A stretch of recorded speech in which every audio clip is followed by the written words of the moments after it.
1. 31 NHL teams set out this year with one goal in mind: to drink sweet, sweet victory out of Lord Stanley's Cup.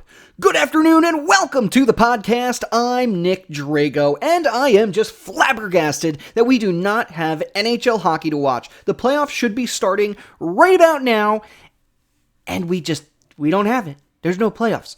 So, in this four-part series, I'll be simulating all 4 rounds of the playoffs. We got to give the Stanley Cup to somebody, right? So, we are going to do a little Monte Carlo simulation to determine who should win the Stanley Cup. Stick with us, friends, because sports starts now.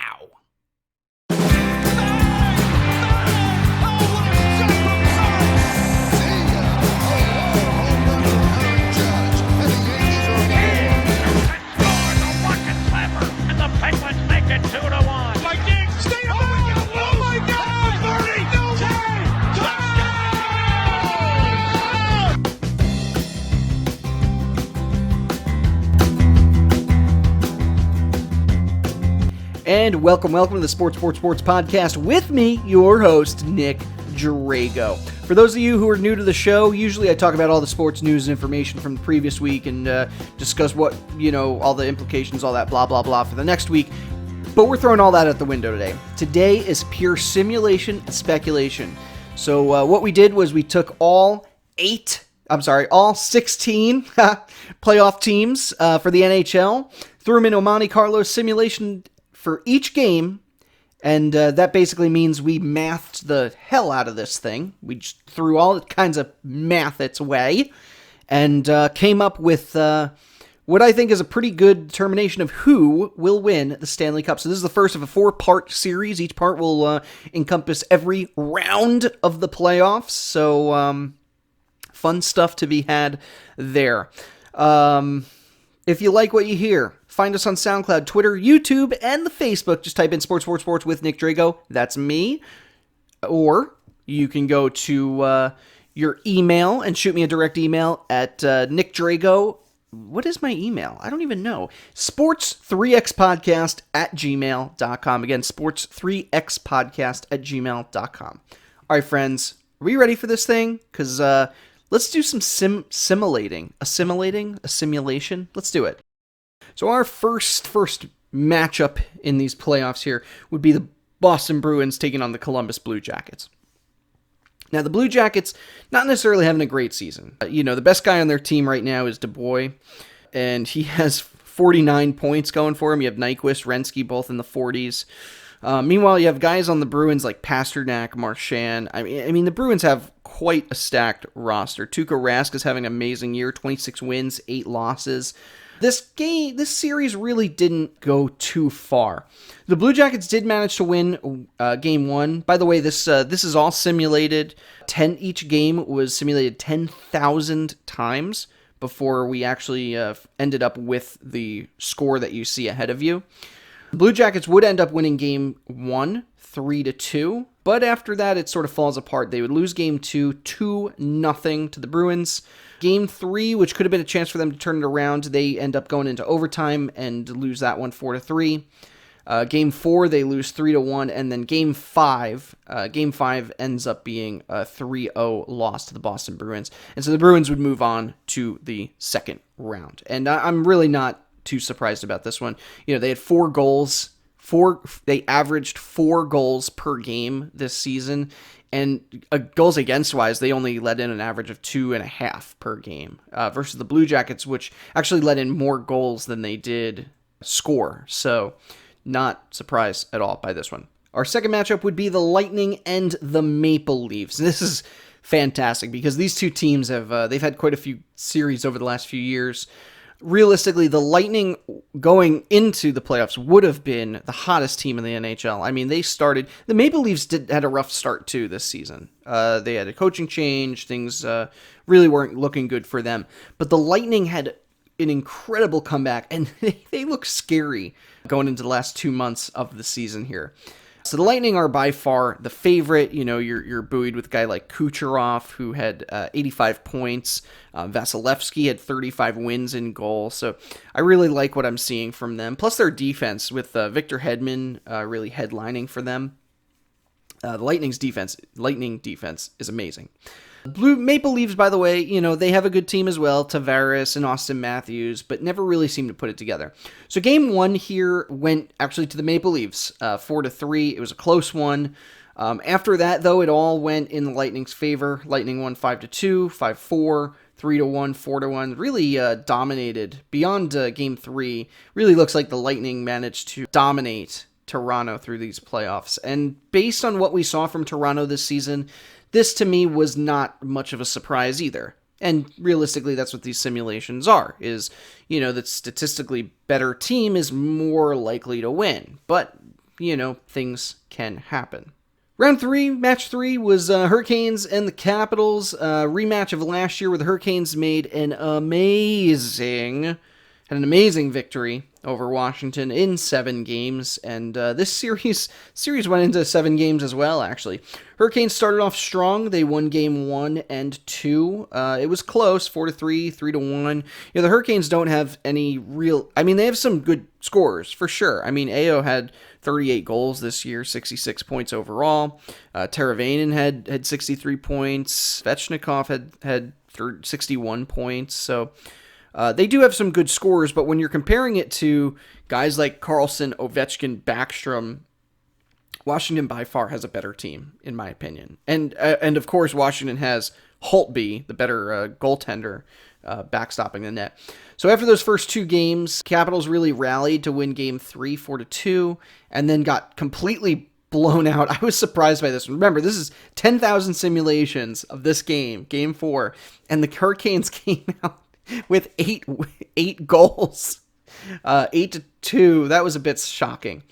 And then the other 3 games, actually, Capitals made a amazing comeback. So they're down 3-1 in the series, and then came back to win the last 3 games, 4-3, 5-4 in overtime, and then won in game 7, 4-2, sucking all the air out of the Hurricanes' tires. Then let's move on to the Philadelphia Flyers and the Pittsburgh Penguins. And of course, all year, these two teams, the Flyers were, they were pretty low on the totem pole for a long time this season.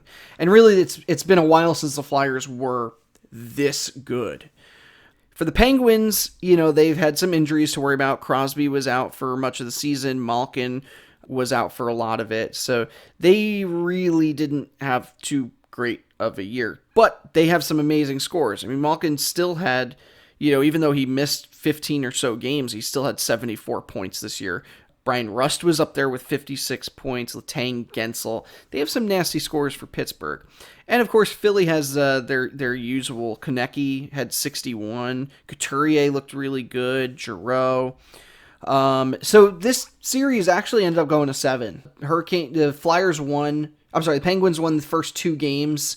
They were up 2-0 in the series as expected from, the 2-time, they've won 5 Stanley Cups, but in recent years they won 2 in the last 4 years. The Flyers, meanwhile, then won game 2, 3, 4, and 5. Penguins tied it up in game 6, but the damage was done to their psyche, and the Flyers actually ended up winning in overtime, 4-3 in a game 7 that will be remembered forever here in Philadelphia. And so they'll go on to play the Capitals in the next round. Golden Knights and Jets. The Winnipeg Jets are a quick, speedy team. Guys like Scheifele, Wheeler, Lane. I don't know. Either way, 60 up to 70 points, 60 points. They're a high-scoring team, and the Golden Knights are similarly placed, I suppose, but they're more. I think the Knights are a more complete squad. And when you look at their scoring this year, the Jets really didn't do all that well against opponents. So the Knights actually ended up taking this series pretty easily. 5 games. They won the first one. They did lose the second one in overtime, and then totally took over game 3, 4, and then lost game 5. They won game 5 in overtime 3-2 to eliminate the Jets. Not too surprising here. And we get the Oilers and Flames. And this is such a cool series. You have two Canadian teams going at it. You have two teams with young, amazing talent. I mean, Tkachuk and Gaudreau for the Flames, and Connor McDavid. I hate trying to pronounce this name. Draisaitl, I don't know. Who had 110 points. McDavid with 97. The Oilers have some strong players, but they've never really been able to put it together into a strong team. Game 1 went to the Flames in overtime, 3-2. The Oilers managed to win Game 2, 2-1, keeping it close. What a high-scoring game in Game 3. Flames had 8 goals versus the Oilers 4. This was all simulated.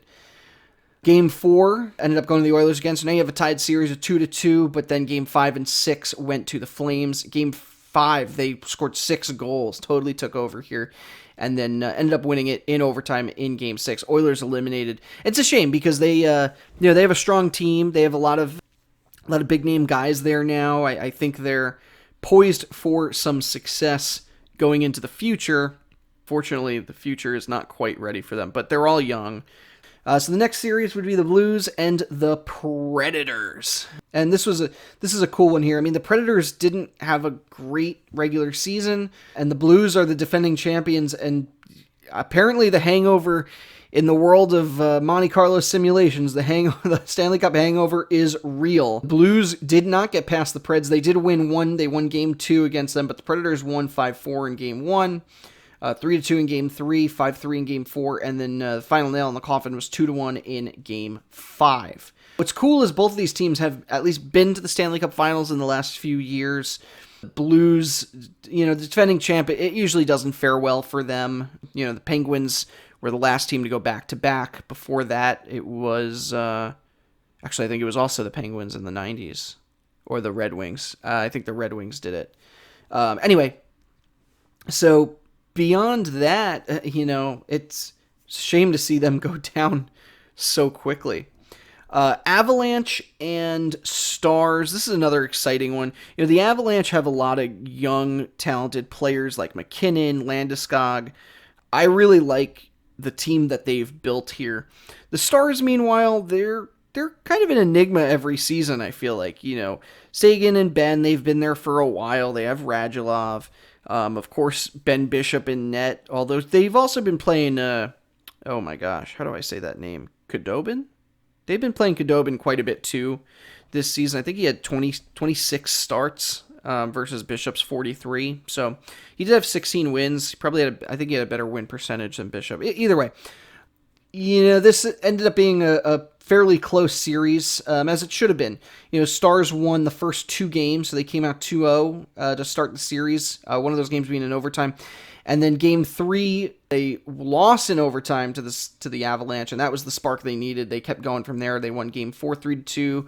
Game 5 they won 3-1. Game 6 they won 3-2. But what was crazy about the series is almost every game was decided by 1 goal, except for that Game 5. So kudos to the Stars for putting up quite the matchup. So that's it for the first round of these simulated Stanley Cup playoffs. Remember, like I said, somebody's got to win this thing. Just to recap where we are going into the next round, we're going to have the Bruins taking on the Lightning in a classic series. These two have sort of become rivals the last few years, and I, for one, I'm excited to see how that turns out. Then you have the Capitals playing the Flyers. That'll be the second series, so it would have been nice to see Capitals Penguins. I know I'm biased. I'm wearing my Phil Kessel eating hot dogs out of the Stanley Cup t-shirt here, but no, the Flyers, I think, were the better team this season, especially down the stretch. This one should be good. I'm hoping maybe we'll get 7 games out of it. They're only 1 point apart from each other in the standings, so it could happen. Then you have the Golden Knights taking on the Flames. Calgary is a surprise team to make it to the second round. Good for them. It's first time in a while for the Flames. So I really love to see them take it to the limits with the Golden Knights, who they've had quite a bit of playoff experience the last few years. And then the last matchup would be the Avalanche taking on the Predators. The Predators, again, I'm surprised they managed to upset the Blues and make it to the second round. They'll have their hands full with the Avalanche, but of course, if they manage to beat the defending champ, there's a chance maybe the Preds are better than we thought. So those are our 4 matchups for our next series, which will be next week, part 2, next week. I hope you guys are as excited as I am to see that. So thanks for joining us, friends. Hopefully we get some more action next week, and it's a pleasure. If you like what you heard today, find us on SoundCloud, Twitter, YouTube, and the Facebook. Just type in Sports with Nick Drago. You can also email me, sports3xpodcast@gmail.com. And don't forget to like, share, comment, tweet at us, all that fun stuff. You know what to do. And let us know what you think about these second round matchups. I'll be tossing some polls up on our Twitter page, so hopefully we get some exciting responses from you guys. Thanks again for joining us, friends, and have a lovely quarantine.